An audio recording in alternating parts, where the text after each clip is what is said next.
Based on your experience as a psychology student, could you relate procrastination with psychological health and well-being?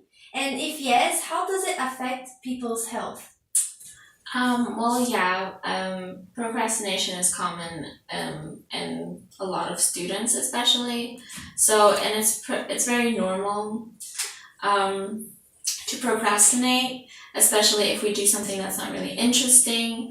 But if you procrastinate too much and it affects your daily life, and you can't finish anything and you don't meet deadlines, then you have to question if that's a part of a mental health issue, like if you have a mental illness like ADHD or depression or anxiety. And I guess if you procrastinate too much, like a normal person usually does, and you do it too much, that it could possibly affect you later on and you get used to it.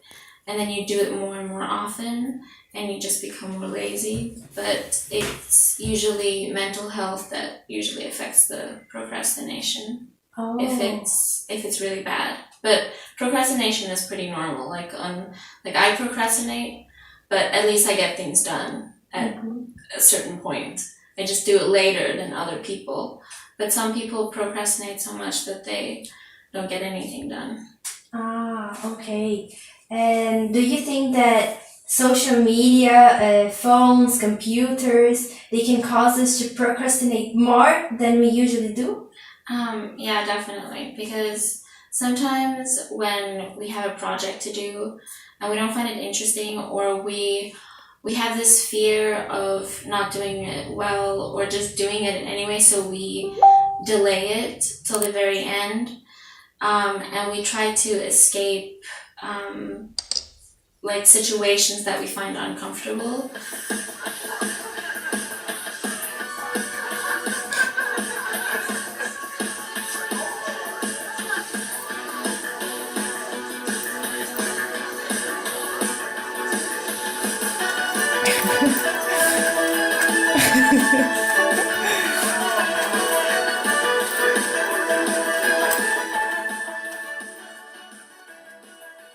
And so then we turn to our phones or our computers, which are way more interesting. And we like to interact with people, and social media, there's always something happening. And we feel like we need to be informed the whole time. Mm-hmm. And there is this issue where some people get like addicted to using their phones and playing computer games. It's actually a really big issue in kids. And there are certain adults that think that they have to be on their phone all the time. And that's why there are some people that like phone while they're driving, which is dangerous, that's illegal, and they cause accidents. So yeah, it definitely is a huge distraction. Ah, yeah. And do you think there are ways or suggestions on how to avoid or prevent online procrastination from happening?